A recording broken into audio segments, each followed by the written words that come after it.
الله الرحمن الرحيم السلام عليكم ورحمة الله وبركاته وسو دوادا شبكة laga barto cilmiga multimedia ee haqabel.com isla markaasina idinku soo gudbino barnaamijyo waxtar u leh bulshada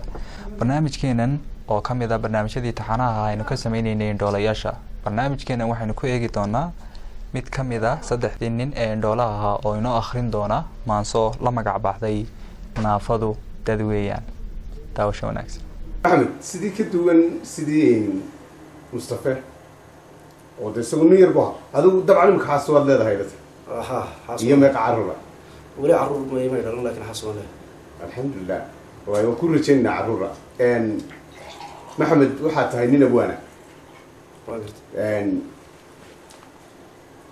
abwaan nimada ama suugaantaada indhool la'aantu wax ma kaga jira wax badan baa kaga jira laakiin waxaan ugu talagalay maanta xafladan inaan kaga qayb qaato maanso aan u bixiyay la yiraahdo naafadu dadweeye oo runtii ka hadlaysa dadka naafada oo dhan ama xuriyaan ha noqdo ama dhagool ha noqdo ama indhool ha noqdo sida ay bulshada ula siman yihiin oo ay bulshada ula mid yihiin oo aanay ahayn dad bulshada ka hooseeya ama ka baxsanba maanso tilmaamaysa oo u sheegaysa bulshadu in naafadu ay bulshada la mid tahay maxaa la yiraahdaa maasada waxa la yiraahdaa naafadu dad weeyaan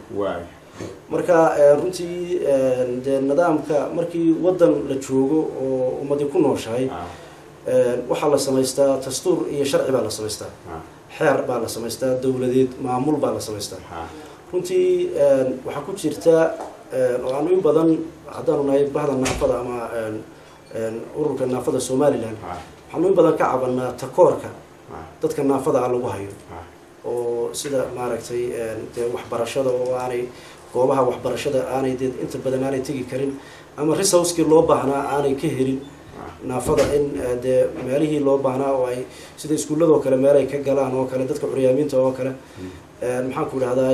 shaqada oo kale oo qofku hadduu bad ama indhala yahay ama dhagool yahay ama curyaa yahay oo wax bartoba waxa lagu xiraa qofka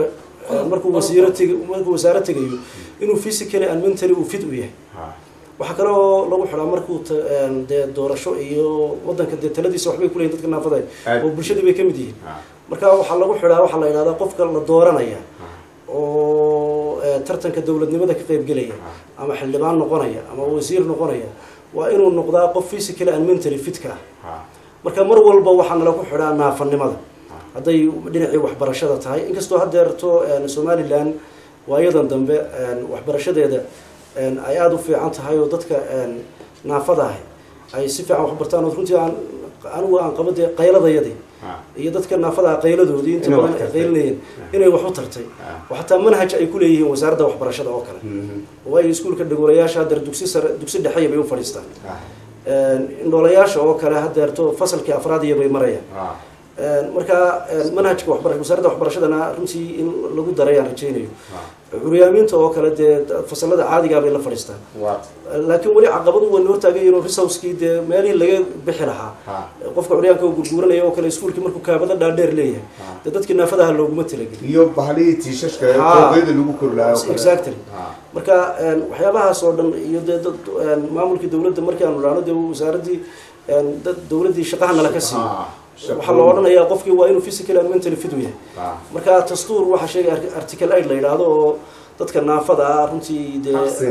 aan xaq siinayn inkastoo aan in badan dawladda kala hadalnay oo madaxweyne ku xigeenku nagala soo qayb galay shir golaha wasiirada sida wasaaradda qoyska oo kale iyo wasaaradda cadaaladda iyo wasaaradda caafimaadka iyo wasiirad badan ay runtii noo yimaadeen waan in badan kala hadalnay haddana la yiri dastuurka waa la bedelayaa article 8 waxba laga bedelayaa runtii waxana ma filayo in laga bedelay laakiin kulli qayladayadii in badan dhinacii horta waxbarashada naafada ku dheedad dad badan oo hadeer dhowr adigu curyaan oo shaqeeyo ururka forumka disability forum Somaliland uu qayliyay oo urur la yiraahdo isagu ANDB oo naafada xubnaha ay shaqo geeyeen oo wasaaradda adigu wax ka qadqaata way jiraan haddana laakiin misana sidii la rabay uma aanu dalkii xuquuqdii aanu lahayn ugama helno sidaas oo ay tahay misana waxa weeyaan haddana kulli qayladayadii waxa la yiraahdaa dhagaxna meel dhow ku dhaca dhawaaqna meel dheer ayuu ku dhacaa oo ay maansadiina ku jirto marka de kuleyto waxa weeyaan marka maansada la aan ugu talagalo runtii marka aanu 3 December maalinta naafada adduunka aan kusoo qaato mar walba ayaan halkan hadii la idmo aan idinka tirinaya marka waxa la yiraahdaa naafadu dad weeyaan waxaan bulshooy ma aha naafadu nafac mid aan lahayn oo nasiibkeedu liito garashada ka naaqusan niyadana ka dhaawacan bulshooy ma aha naafadu nafac mid aan lahayn oo nasiibkeedu liito garashada ka naaqusan niyadana ka dhaawacan nooc idin la simanaya naafadu dad weeyaan naqshadaha qoraalka iyo nuqulada tacliintu ka najaxay asaagood nas u diiday lama arag xadiis ayad diidaysa iyo xeer diidaya midna ma jiro in qofka naafada ay wax barto naqshadaha qoraalka iyo nuqulada tacliintu ka najaxay asaagood nas u diiday lama arag nooc idin la simanaya naafadu dad weeyaan midka nuurka beeliyo midkan dhaguhu nawdiya naadada dareemayn midka nuuxsan waayo ka nagaaday orodku adimadu nuglaadeen nasiibka iyo qaybta naanaysu noqotay nooc idin la simanaya naafadu dad weeyaan nayruushka duulo ku nagaada samado nooluhu ku sahantago nimankii sameeyo naabaalka culus iyo nuclearka haystiyo naato iyo waarsa naafada tixgeliyeen nooc idin la simanaya naafadu dad weeyaan qodobada nacaybka naca iyo takoorka lagu nabay dastuurka sharciguna ku nuuxsaday waa in laga noqdaabay naafadu ku baaqeen beemansadaas leedahay waa tahay daawadayaal waxaan filayaa maansadaasi la magac baxday naafadu dadweeyaan inaad ila daawateen intayna barnaamijka xiga ku kulmayno waxaan idinkaga tegayaa sidaas iyo salaamullaahi calaykum waraxmatullaahi wabarakaatu